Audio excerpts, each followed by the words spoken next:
Bismillahirrahmanirrahim. Assalamualaikum warahmatullahi wabarakatuh. Innal hamdalillah nahmaduhu wa nasta'inuhu wa nastaghfiruh wa na'udzu billahi min shururi anfusina wa min sayyiati a'malina.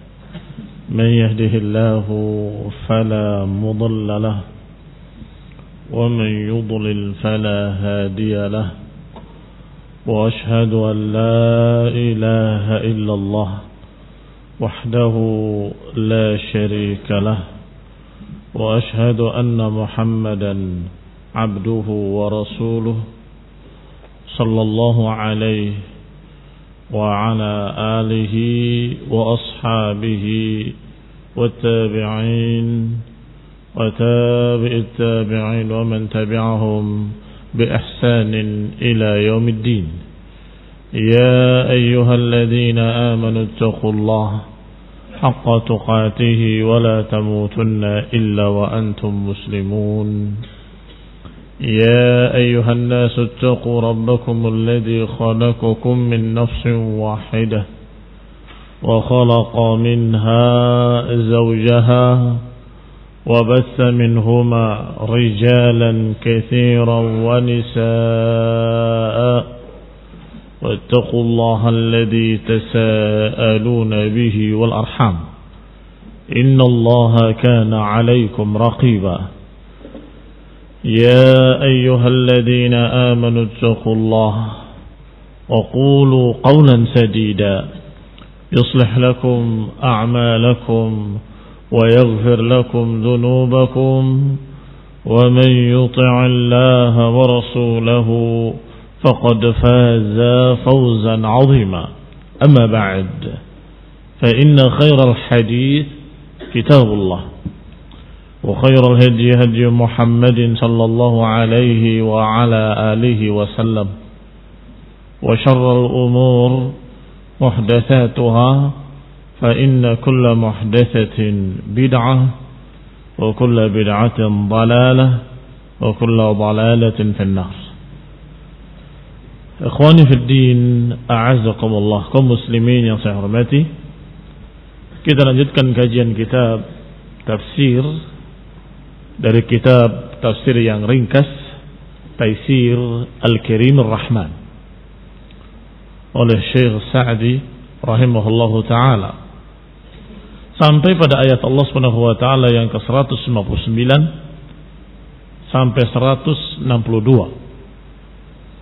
Allah Subhanahu wa taala berfirman, innal ladzina yaktumuna ma anzalna minal bayyinati wal huda min ba'di ma bayyanahu lin-nasi fil kitab ulaika yal'anuhumullah wa yal'anuhumul la'inun illa alladhina tabu wa aslahu wa bayyanu fa ulaika atubu 'alaihim wa ana at-tawwabur rahim.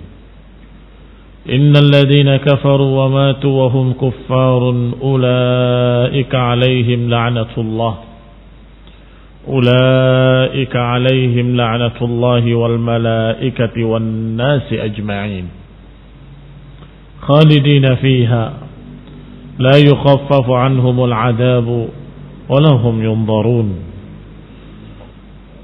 Kata Allah Subhanahu wa ta'ala dalam ayat ini, sesungguhnya mereka yang menyembunyikan apa yang kami turunkan dari keterangan-keterangan yang jelas, dari petunjuk-petunjuk hidayah, min ba'di ma bayyanahu lin-nas fil kitab, setelah kami terangkan kepada manusia, untuk manusia di dalam kitab ini.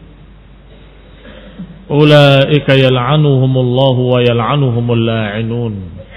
Mereka akan dilaknat oleh Allah dan akan dilaknat oleh orang-orang yang melaknat atau oleh makhluk-makhluk yang melaknat.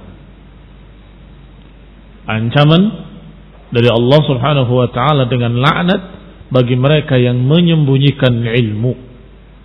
Mereka yang menyembunyikan apa yang Allah turunkan dari keterangan yang jelas dan hidayah, bimbingan yang ada dalam kitab, maka kata Allah, kami akan laknat mereka dan akan dilaknat oleh semua yang melaknat. Illal ladzina tabu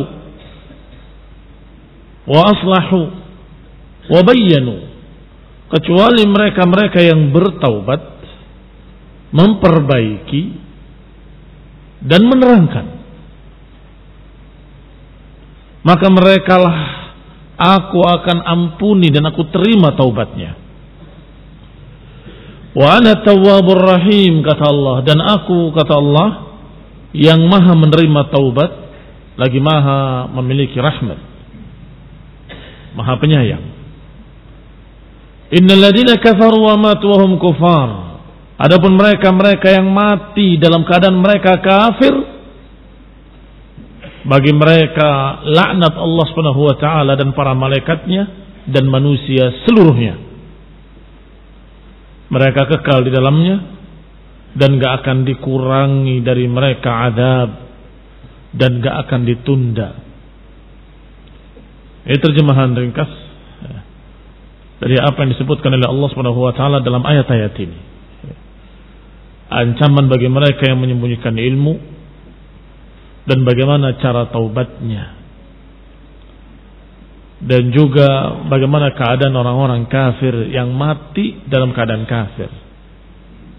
Berkata Syekh Sa'di dalam tafsirnya, hadhil ayat wa in kanat nazilatun fi ahlil kitab, ayat ini walaupun turun tentang ahlul kitab, Yahudi dan Nasrani, wa ma katamu min sya'nir rasul, dan apa yang mereka sembunyikan dari urusan Rasulullah SAW dan juga sifat-sifatnya, gambaran-gambarannya yang ada dalam kitab-kitab mereka. Fa inna hukmaha 'ammun, tetapi hukumnya umum untuk setiap orang yang tersifati dengan sifat tersebut, yaitu menyembunyikan ilmu. Saya ulangi ucapan Syekh Sa'di rahimahullah. Walaupun ayat ini mengenai ahlul kitab yang menyembunyikan ilmu tentang Rasulullah sallallahu alaihi wasallam, tetapi ayat ini umum untuk setiap orang yang menyembunyikan ilmu. Tentunya ilmu agama, yang menyembunyikan ilmu berupa keterangan-keterangan yang jelas dalam Quran was sunnah. Muslim yang saya hormati, memang ayat ini turunnya tentang ahlul kitab, masih berkait dengan pembahasan awal ayat-ayat sebelumnya tentang mereka yang menyembunyikan berita tentang kenabian Nabi Muhammad SAW yang ada dalam Taurat dan Injil, yang sudah disebutkan oleh nabi-nabi mereka. Akan datang seorang nabi yang ciri-cirinya demikian, namanya demikian, itu jelas sekali dalam kitab mereka dan dalam ucapan nabi-nabi mereka. Ba'id qala Isa bin Maryam, ya bani Israel, inni rasulullahi ilaikum musaddiqan lima baina yadayya minat Taurat wa mubashiran birasulin ya'ti min ba'di ismuhu Ahmad.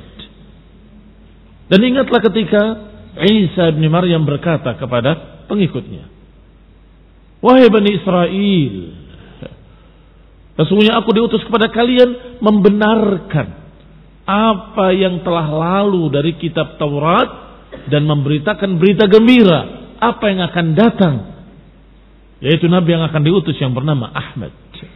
Ini sangat jelas sekali. Maka Rasulullah SAW menyatakan, ana Ahmad, ana Muhammad, ana Mahi. Beliau dipanggil dengan nama Ahmad, dipanggil dengan nama Muhammad, dijuluki dengan Mahi, yang menghapuskan segala macam kesyirikan dan kejelekan. Ini barakallahu fiikum sudah ada dalam ucapan Isa bin Maryam, sudah ada dalam ucapan Nabi Musa alaihi wassalam, dan sudah ada pada kitab Taurat dan Injil. Tapi mereka sembunyikan. Maka Allah ancam mereka. Innal ladzina yaktumuna ma anzalna minal bayyinati wal huda min ba'di ma bayyanahu lin-nasi fil kitab ulaika yal'anuhumullah wa yal'anuhumul la'inun. Awas, mereka-mereka yang menyembunyikan apa yang kami turunkan dalam Taurat dan dalam Injil. Mereka-mereka yang menyembunyikan apa yang kami turunkan dari keterangan-keterangan yang jelas dan petunjuk setelah kami terangkan kepada manusia, maka mereka akan dilaknat oleh Allah dan dilaknat oleh semua yang melaknat. Ini asalnya. Bahwa ayat ini nazilatun fi ahlul kitab. Ayat ini turun tentang ahlul kitab. Tetapi sebagaimana dikatakan oleh Syekh Sa'di dan semua para ahli tafsir, karena mereka memiliki kaidah yang dikenal oleh para ulama, al-ibratu bi'umumil lafzi la bi khususi sabab. Bahwa ibrah, pelajaran yang diambil itu dari keumuman lafadznya, tidak dari kekhususan sebabnya. Walaupun sebabnya tentang Bani Israel, walaupun sebabnya tentang Ahlul Kitab, Yahudi dan Nasrani yang menyembunyikan ilmu, menyembunyikan berita tentang akan datangnya seorang nabi, tetapi ayat ini sifatnya umum. Perhatikan, Allah tidak bicara Yahudi, tidak bicara Nasrani, tapi Allah bicaranya mereka yang menyembunyikan ilmu. Maka siapa yang menyembunyikan ilmu dari kalangan muslimin atau dari manusia lain atau dari selain Yahudi dan Nasrani, maka dia memiliki dua kejelekan. Kejelekan pertama, menyerupai Yahudi dan Nasrani karena tingkahnya, perbuatannya, kejahatannya sama dengan Yahudi dan Nasrani, yaitu menyembunyikan ilmu. Yang kedua, dia akan mendapatkan ancaman yang sama seperti yang diancamkan kepada Yahudi dan Nasrani, yaitu laknat.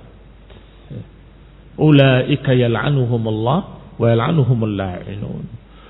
Oleh karena itu para ulama menyatakan orang-orang yang rusak dari kalangan ahli ibadah menyerupai Nasrani, dan orang-orang yang rusak dari kalangan orang berilmu maka ada keserupaan dengan Yahudi. Orang-orang yang rusak dari kalangan orang berilmu dari umat ini, umat terakhir ini, maka mereka menyerupai Yahudi. Punya ilmu, alim, tahu kebenaran, tapi disembunyikan, tidak dibuka. Ditanya tidak dijawab oleh dia, karena urusan keuntungan dunia, karena urusan keuntungan dunia. Maka mereka pun terancam dengan ancaman yang sama, yaitu ancaman laknat. Maka kata beliau, fa inna hukmaha amun likulli man ittasafa bikitman ma anzalallah. Maka hukum ayat ini umum kepada semua orang yang tersifati dengan sifat yang sama, yaitu menyembunyikan apa yang Allah turunkan. Ad-dallat alal haqqi al-mudhirat lahu, yaitu menyembunyikan ayat-ayat yang menunjukkan kebenaran dan yang menampakkan kebenaran. Banyak sebab-sebabnya mereka menyembunyikan ilmu. Yang paling sering adalah karena mereka mencari keuntungan dunia. Mereka berpikir, kalau aku bukakan ilmu ini, kalau aku tunjukkan kebenaran, niscaya mereka akan lari dari saya, akan pergi, meninggalkan saya.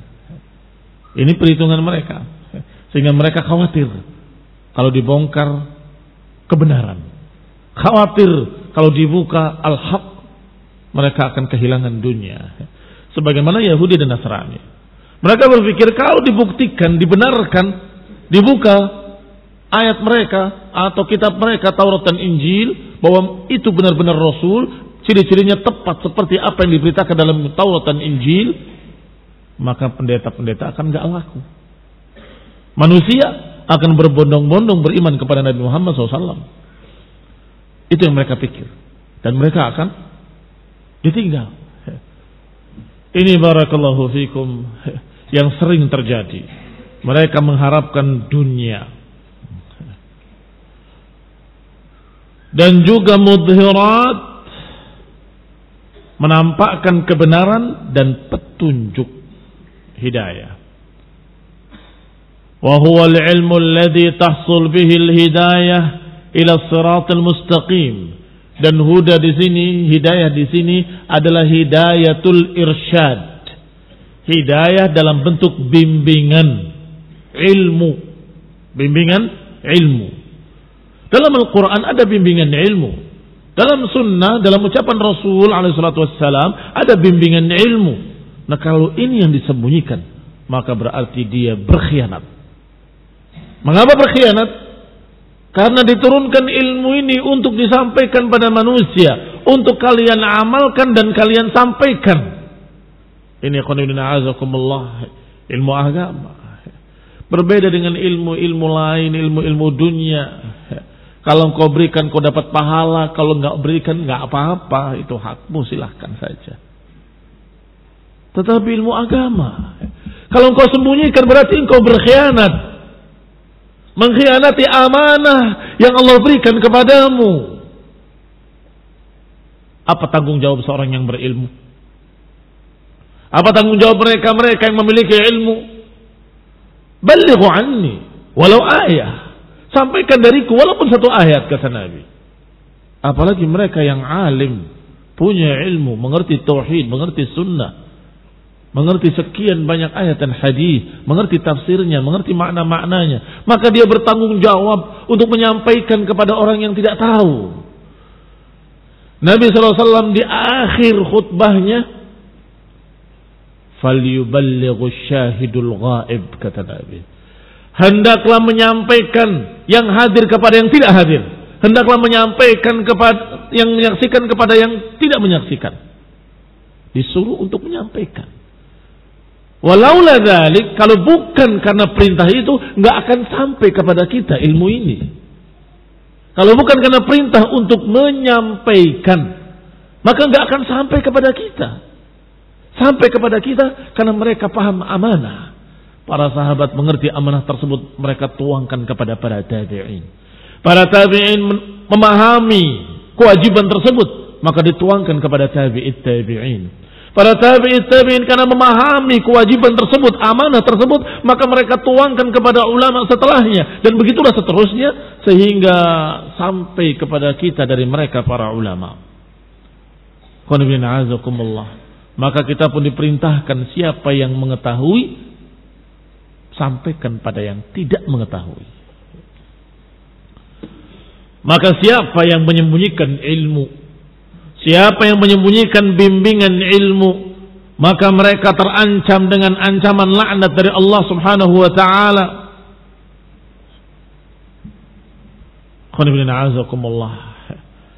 Al-huda, yang namanya bimbingan ilmu, adalah ilmu tentang jalan yang lurus. Kemana? Yatabayyan bihi tariqa ahli na'im, menjelaskan jalannya orang-orang yang akan berbahagia. Dan dibedakan dari jalan-jalan yang menuju neraka jahim. Fa inna Allah akhadha al-mitsaq ala ahli al-ilm. Karena Allah Subhanahu wa taala sudah mengangkat perjanjian bagi orang-orang yang berilmu. La tubayyinunnahu lin-nasi wa la taktumunah. Dengan nun taukid yang bermakna penekanan. Sungguh-sungguh hendaklah kalian sampaikan dan jangan kalian sembunyikan. Ini mitsaq yang pernah Allah Subhanahu wa ta'ala ambil perjanjian ini kepada Bani Israel, kepada Yahudi, dan bahkan disebutkan perjanjian tersebut diambil dalam keadaan Allah angkat gunung Tur di atas mereka sebagai ancaman. Maka mereka melihat di atasnya gunung yang akan menimpanya. Kata Allah, la tubayyinunnahu linnas wa la taktumunah. Hendaklah kalian sampaikan ilmu ini dan jangan kalian sembunyikan.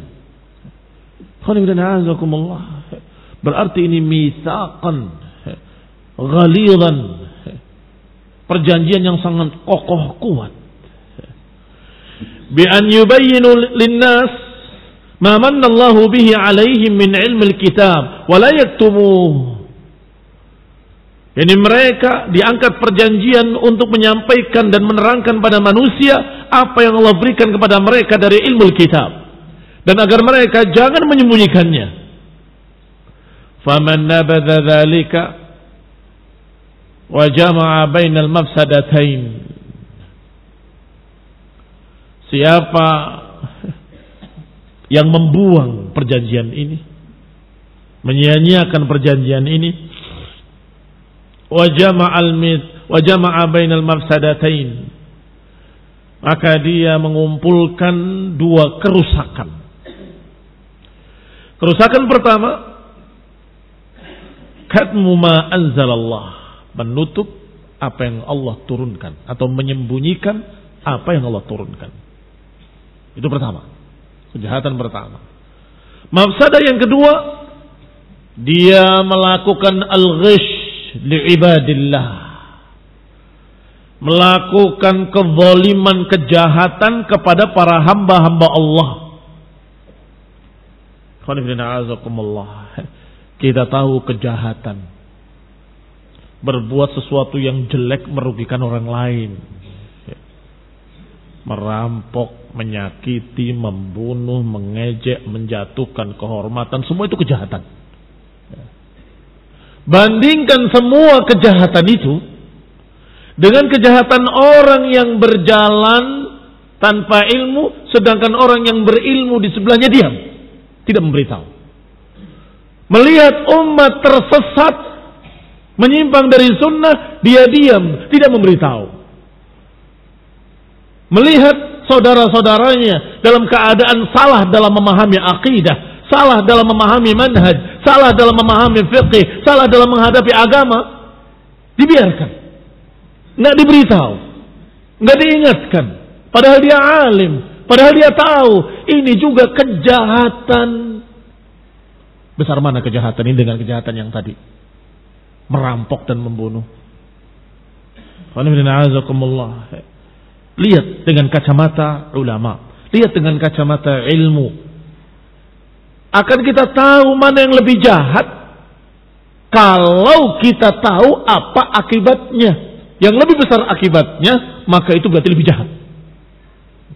Orang dirampok, kerugian harta. Orang dibunuh, kerugian nyawa. Orang yang dibiarkan sesat tanpa diberitahu, apa kerugiannya? Kerugian agama, dan dia dalam neraka selama-lamanya gara-gara dia tidak ngasih tahu. Fahada a'zam wa a'zam wa a'zam. Ini kejahatan yang paling jahat. Hanya saja di masyarakat kita, nasallahu alaihi wasallam, yang begitu dianggap perkara yang bagus, dianggap baik. Oh, dai ini bagus, nggak pernah nyalah-nyalahkan orang lain. Dai ini, masya Allah, saya angkat jempol, nggak pernah menyatakan yang ini keliru, yang ini sesat, yang ini nggak pernah. Semua dibenarkan. Ajib. Ini kacamata orang awam, kacamata juhal, kacamatanya orang-orang bodoh. Justru orang yang seperti itu penjahat besar, mumayyi', penjahat besar, mutalawin, penjahat besar, penipu. Orang-orang sesat dibiarkan, kamu juga benar. Orang menyimpang dibiarkan, kamu juga benar. Semua benar, semua baik. Astagfirullah. Untuk apa agama kalau semua baik? Kalau semua jalan benar? Untuk apa Quran dan Sunnah? Untuk apa bimbingan-bimbingan ini yang diajarkan oleh para sahabat dari Nabi SAW kepada para tabi'in, disampaikan kepada para tabi'in, kepada tabi'in tabi'in? Untuk apa itu? Ikhwani fiddin, a'azakumullah, kaum muslimin yang saya hormati. Menyembunyikan ilmu adalah kejahatan. Menyembunyikan ilmu adalah al-ghish li'ibadillah. Berarti orang tadi melakukan dua hal. Pertama, amanah dari Allah disia-siakan. Amanah dari Allah tidak dilaksanakan, yaitu la tubayyinunnahu lin-nasi wa la taktumuna. Hendaklah kalian sampaikan pada manusia dan jangan sembunyikan. Ternyata mereka khianati amanah ini. Yang kedua, al-ghish li'ibadillah, berbuat jahat pada hamba-hamba Allah, dibiarkan mereka tersesat. faulaika yal'anuhumullah, maka merekalah orang-orang yang dilaknat oleh Allah. Mengerikan sekali ancamannya. Dilaknat oleh Allah Subhanahu wa taala. Dan makna laknat adalah yub'iduhum wa yatruduhum an qurbatin wa rahmatih. Makna laknat adalah mereka dijauhkan dan diusir dari rahmat Allah, diusir dari kedekatan kepada Allah Subhanahu wa taala. Dijauhkan dari Allah dan dari rahmatnya. Maka biasanya orang yang dilaknat tidak bisa kembali. Biasanya orang yang dilaknat sulit untuk balik. Karena sulit untuk mendapatkan rahmat. Sudah dijauhkan dari rahmat. Siapa yang pertama dilaknat dari makhluk-makhluk ini? Iblis. Dilaknat oleh Allah Subhanahu wa taala. Dan tidak akan bisa kembali. Wa yal'anuhumul la'inun, dan dilaknat oleh seluruh yang melaknat. Enggak disebutkan di sini siapa fa'ilnya. Pokoknya dilaknat oleh semua yang melaknat. Siapa yang dimaksud? Kata Syekh Sa'di rahimahullah, wa hum jami'ul khaliqah. Mereka adalah seluruh makhluk-makhluk. Seluruh makhluk apa seluruh manusia? Seluruh makhluk-makhluk. Seluruh makhluk atau seluruh manusia dan jin? Seluruh makhluk-makhluk. Kok mengerikan sekali? Kenapa mereka seluruhnya melaknat? Karena apa yang mereka lakukan kejahatan untuk seluruh makhluk. Manusia dan jin jelas. Sudah dibahas tadi. Bahwa menutupi ilmu tadi adalah kejahatan bagi mereka. Dibiarkan sesat. Kan kejahatan. Tapi makhluk-makhluk yang lain bagaimana? Ikhwani fillah azakumullah. Pernah kita baca ucapan para ulama, bahkan ucapan sahabat Abu Hurairah, bahwa burung-burung mati di sarangnya gara-gara manusia. Gara-gara kesesatan manusia. Kok bisa? Burung-burung mati di sarangnya gara-gara kesesatan manusia. Dan binatang-binatang ternak melaknat manusia ketika mereka kekeringan tidak mendapatkan rumput-rumput yang mereka makan. Mengapa? Karena mereka dalam keadaan diberi oleh Allah Ta'ala pengetahuan, ini semua sebabnya adalah karena kejahatan kekufuran manusia. Berarti ketika manusia kufur, sesat, menyimpang, Allah tahan hujan. Siapa yang sengsara? Bukan hanya manusia, termasuk binatang-binatang ternak, termasuk burung-burung di sarangnya, termasuk sekian banyak khilqah mendapatkan kesengsaraan, dan mereka melaknati manusia. Ini gara-gara manusia, gara-gara kafiran mereka, gara-gara kesyirikan mereka. Berarti pendiam yang tadi membiarkan orang kufur, membiarkan orang syirik, membiarkan orang dalam keadaan sesat menyimpang, berarti dia ikut andil membantu turunnya azab, menyebabkan orang tersesat dan kemudian tertahan hujan, maka binatang-binatang ternak ikut merasakan akibatnya.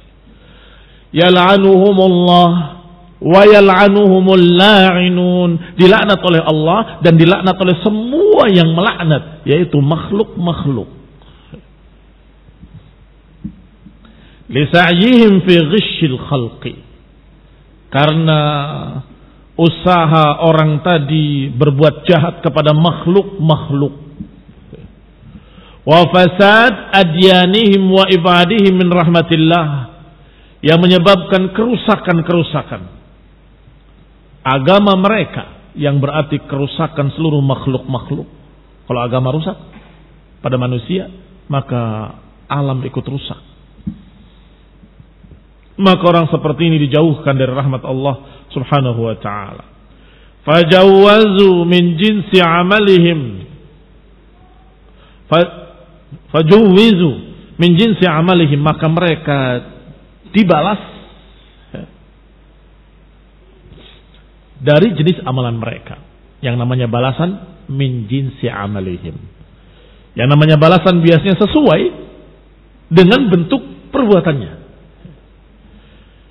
Kama anna mualliman nas al-khair yusallillahu alaih. Sebagaimana para ulama yang memiliki ilmu menyampaikan pada manusia, mengajarkan ilmu, apa pahalanya? Di samping apa yang sudah Allah janjikan, juga mereka mendapatkan salawat. Innallaha wa malaikatahu yusalluna 'alan nabi. Mengapa? Karena Nabi menyampaikan ilmu. Demikian pula syahidallah annahu la ilaha illallah wal malaikatu wa ulul ilmi qa'iman bil qist. Disebutkan juga oleh Nabi dalam hadis yang sahih bahwa kalau ada majlis ilmu, maka malaikat-malaikat menurunkan sayap-sayapnya menaungi mereka. Dan didoakan oleh para malaikat, Allahumma ighfir lahu, Allahumma arhamhu. Dan didoakan pula oleh seluruh makhluk-makhluk, termasuk hitan fil bahr, termasuk ikan-ikan di lautan, mendoakan majlis ilmu, orang-orang yang pelajari ilmu. Apa sebabnya? Sama seperti tadi, karena mereka ikut mendapatkan kebaikannya. Allah turunkan barakah minas samai wal ard. Kalau disebutkan dalam ayat Al-Quran, berita dari Allah Subhanahu wa taala, kalau amana ahlul qura wattaqau la fatahna alaihim barakat minas samai wal ard. Kalau saja penduduk negeri itu beriman dan bertakwa, Allah bukakan barakah dari langit dan dari bumi. Yang merasakan barakah itu siapa? Hanya manusia? Semuanya, termasuk binatang-binatang ternak, termasuk hitan fil bahar, semua makhluk-makhluk merasakan barakah itu. Maka dikatakan oleh Nabi SAW bahwa mereka mendoakan dan berikan salawat untuk orang-orang di majlis ilmu, untuk orang-orang yang belajar dan yang menyampaikan ilmu. Maka kira-kira sebaliknya bagaimana? Sebaliknya, ya lawannya. Kalau menyebarkan ilmu, menyampaikan ilmu, mendapatkan doa dari seluruh makhluk. Ketika dia menyembunyikan ilmu, mendapatkan laknat dari seluruh makhluk. Inilah makna ayat tadi. Yal'anuhumullah wa yal'anuhumul la'inun. Dilaknat oleh Allah dan dilaknat oleh seluruh yang melaknat.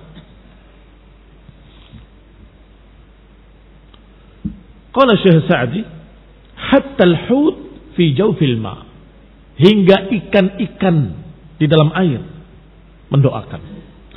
Li sa'yihi fi maslahatil khalq, karena orang yang menyampaikan ilmu berupaya untuk membuat kebaikan dan perbaikan pada makhluk-makhluk. Wa islah adyanihim, dan memperbaiki agama-agama mereka. Wa qurbihim min rahmatillah, dan mendekatkan dari rahmat Allah Subhanahu wa taala. Fajuziya min jinsi amalihi, maka dibalas sesuai dengan amalannya.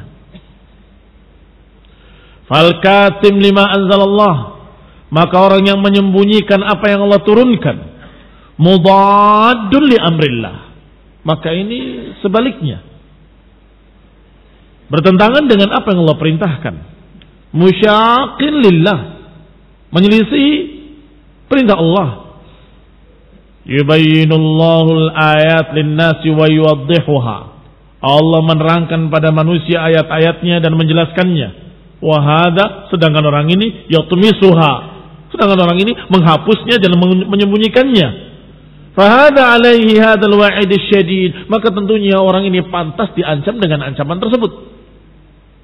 Ancaman yang sebaliknya dari apa yang dijanjikan untuk orang-orang yang berilmu atau yang menyampaikan ilmu. Orang yang menyampaikan ilmu mendapatkan doa dari seluruh makhluk. Orang yang menyembunyikan ilmu dapat laknat dari seluruh makhluk. Ini subhanallah, perkara yang sangat adil seadil-adilnya, yang sangat wajar sewajar-wajarnya. Illal ladzina tabu, kecuali yang bertaubat. Ay raja'u ammahum alaih, orang yang merujuk kembali kesalahannya dan menghentikan perbuatan dosanya. Nadaman wa iqla'an, menyesali dan menghentikan. Nadaman, menyesali. Iqla'an, menghentikan. wa azman ala adamil muawadah, dan bertekad untuk tidak mengulangi. Dan ini makna taubat. Syekh Sa'di menyebutkan makna taubat itu terkandung 3 perkara di dalamnya. Yang pertama, nadiman, adanya nadam, adanya penyesalan. Orang berhenti tapi nggak nyesal, ya bukan taubat namanya. Harus ada penyesalan. Kedua, berhenti dari perbuatannya. Kalau menyesal tapi terus berbuat, itu bukan penyesalan namanya. Maka penyesalan ada dan berhenti dari perbuatannya. Yang ketiga, azman ala adamil muawadah, bertekad untuk tidak kembali. Dan ini yang benar. Tidak seperti sebagian orang yang salah paham, menyatakan syarat yang ketiga adalah dalam keadaan tidak mengulangi. Beda apa sama? Bertekad tidak mengulangi dengan tidak mengulangi. Beda, barakallahu fikum. Hati-hati, jangan salah. Orang yang menyatakan syaratnya 3, penyesalan, berhenti, dan tidak mengulangi, berarti kalau mengulangi bukan taubat. Hati-hati, azakumullah. Yang ketiga ini bukan tidak mengulangi, tetapi bertekad untuk tidak mengulangi. Punya tekad untuk tidak mengulangi. Bagaimana kalau ternyata suatu saat kejeblos lagi, ya taubat lagi, bertekad lagi. Akibatnya ketika salah menyebutkan yang ketiga, kata mereka, orang yang bertaubat kemudian berbuat lagi, maka tidak diterima taubatnya. Ajib. Ini janggal sekali. Berarti tertutup pintu taubat bagi dia. Kalau dia berbuat taubat, berbuat lagi, taubat lagi, berbuat lagi, tidak diampuni. Ini karena mereka menganggap syarat yang ketiga adalah tidak mengulangi. Mengulangi atau tidak mengulangi di masa mendatang kita tidak tahu. Iya kan? Masalah yang akan datang kita nggak tahu. Tetapi yang ada sekarang adalah tekad untuk tidak mengulangi. Tekad untuk tidak mengulangi harus ada. Itu baru taubat. Ada orang yang bertekad sungguh-sungguh, menangis di hadapan Allah, aku nggak akan ulangi lagi, aku nggak akan sekali-kali lagi berbuat seperti itu. Tapi setelah 1 tahun, 2 tahun tiba-tiba balik lagi berbuat seperti itu. Mungkin apa nggak mungkin? Mungkin. Dan taubat yang tadi menghapuskan dosa yang sebelumnya. Perbuatan yang kedua butuh taubat berikutnya. Berarti yang ketiga apa syaratnya? Azam. Punya azam. Azam artinya bertekad. Ala adamil muawadah. Bertekad untuk tidak kembali. Untuk tidak mengulangi. Khusus dalam masalah menyembunyikan ilmu dan sejenisnya, ada syarat keempat. Khusus untuk menyembunyikan ilmu dan sejenisnya yang semakna dengan itu, maka dia butuh perkara yang keempat, perlu dilengkapi dengan yang keempat, yaitu aslahu wa bayyanu. Keempat dan kelima. Aslahu memperbaiki, wa bayyanu menjelaskan. Yang dulu disembunyikan, terangkan. Yang dulu kamu mau menyebabkan kerusakan, perbaiki. Dan disinilah beratnya taubat para da'i dhalal. Beratnya taubat mereka karena di samping mereka harus menghentikan, harus menyesali, harus bertekad untuk tidak mengulangi, maka dia harus memperbaiki. Dulu kamu mengajarkan pada mereka prinsip-prinsip i'tizal, prinsip-prinsip Mu'tazilah. Sekarang terangkan bahwa apa yang saya katakan kemarin batil. Apa yang saya ucapkan kemarin dulu mengajak pada Mu'tazilah, itu saya keliru. Jangan kalian ikuti Mu'tazilah. Bahwa pemikiran itu pemikiran sesat, dhalalah. Harus tanggung jawab dia. Sehingga imam, ulama yang pernah salah jalan, itu ketika dia bertaubat berdiri di mimbar dan mengumumkan bahwa apa yang saya katakan pada masa-masa yang lalu adalah perkara yang salah dan saya rujuk dan saya berlepas diri sebagaimana Abul Hasan Al-Asy'ari dengan pemikiran Asy'ariyahnya, dengan sifat 20, sifat 13 dan sebagainya. Dia menyesali dan dia umumkan, bukan hanya di mimbar, dia umumkan di mimbar plus dia tulis kitab terakhirnya Al-Ibana. mengajak manusia kembali kepada manhaj salaf, kembali kepada kitab, kepada hadis-hadis, kepada sunnah. Ini barakallahu fikum taubatnya mereka yang pernah menyembunyikan ilmu atau pernah mengajarkan sesuatu yang bertentangan dengan ilmu, penyimpangan dan kesesatan.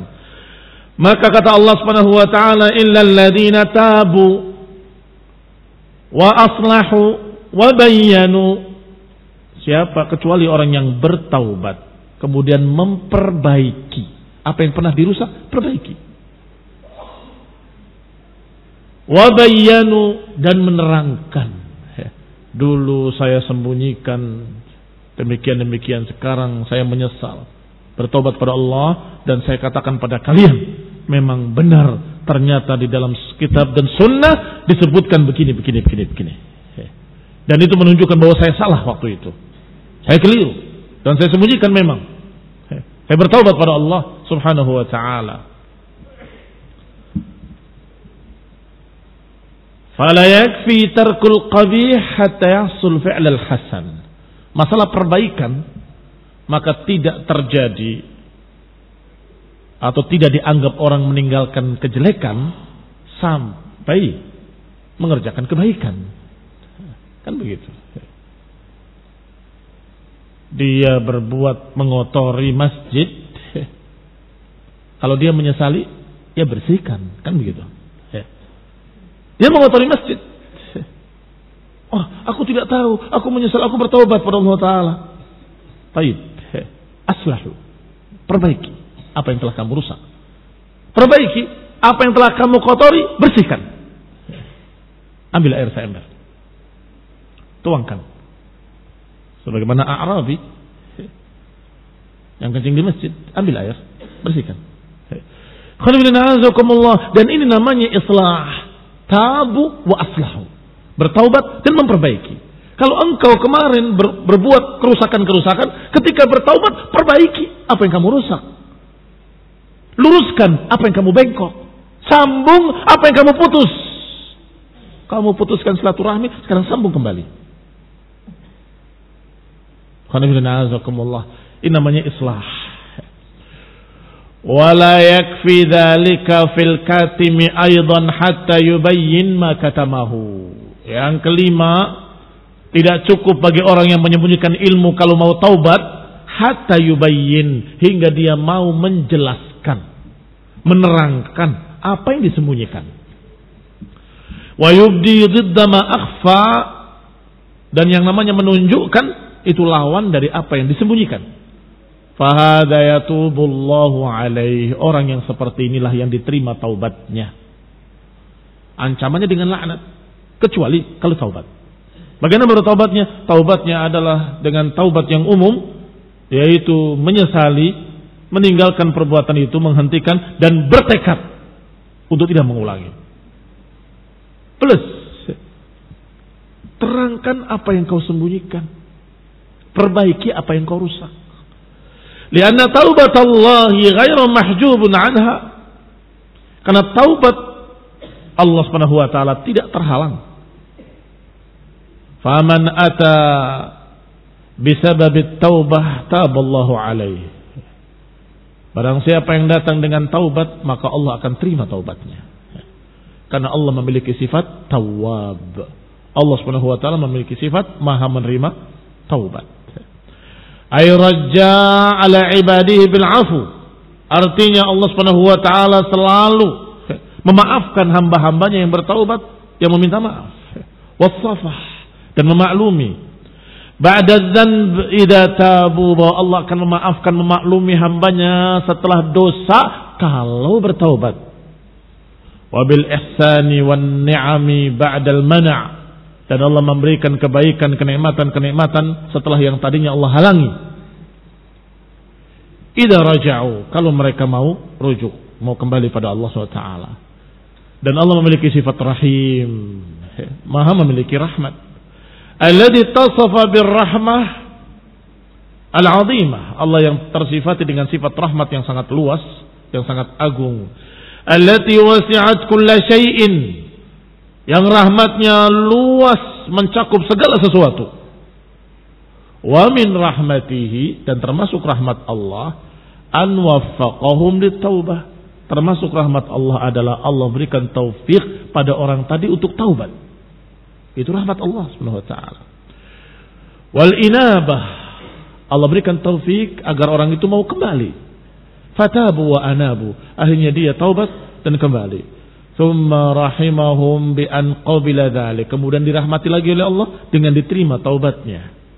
Lutfan wa karaman, ini karena kelembutan Allah Subhanahu wa taala dan kebaikan karamnya Allah Subhanahu wa taala, karena Maha memberi. Hadza hukmu taib minadz-dzanb, inilah hukum orang yang bertaubat. Sudah disebutkan tadi 3 secara umum dan 5 bagi mereka-mereka yang pernah menyembunyikan ilmu atau pernah mengajarkan sesuatu yang menyimpang dari ilmu.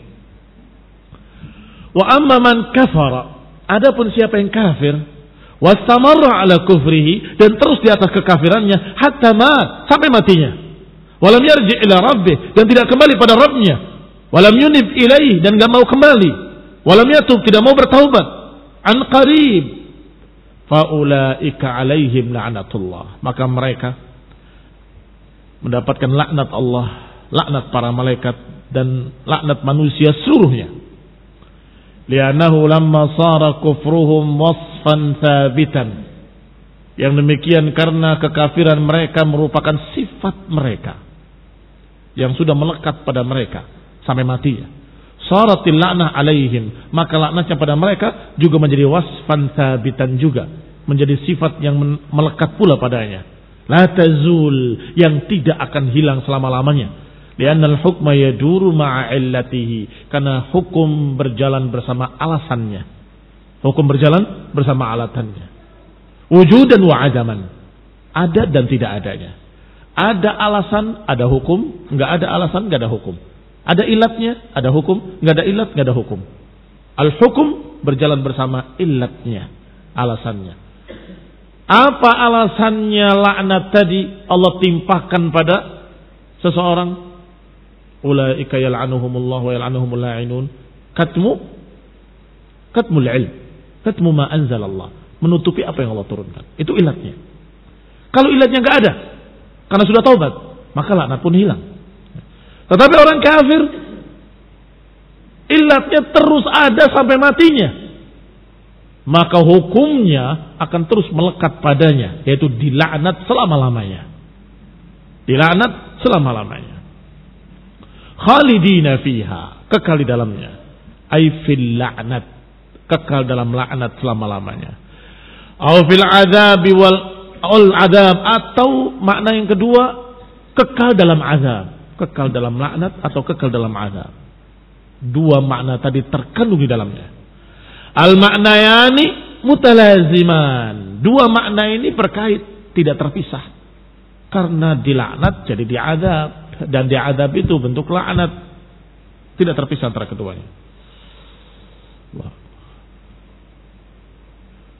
La yukhaffaf anhumul azab, enggak akan dikurangi azabnya.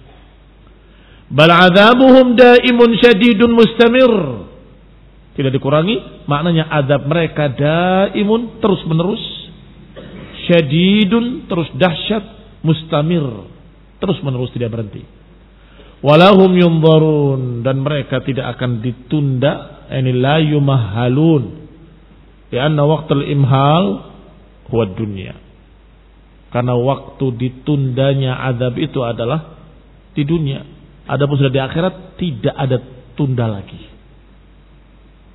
Qad madha wa lam yabqa lahum 'udhrun faya'tadirun. Di dunia sudah ditunda, dikasih waktu, diberi imhal, tetapi mereka tidak mau bertobat, tidak mau minta udzur, nggak mau minta maaf, nggak mau berubah. Maka setelah itu masuk dia ke negeri akhirat dengan kematiannya, maka tidak ada lagi imhal, tidak lagi ditunda, diazab langsung dan terus menerus. A'udzubillahi minan nar, a'udzubillahi min 'adzabillah. Amin. Sallallahu Muhammadin wa ala alihi wa ashabihi wa sallama tasliman katsira. Barakallahu fikum. Naktafi bihadzal qadar. Wassalamualaikum warahmatullahi wabarakatuh.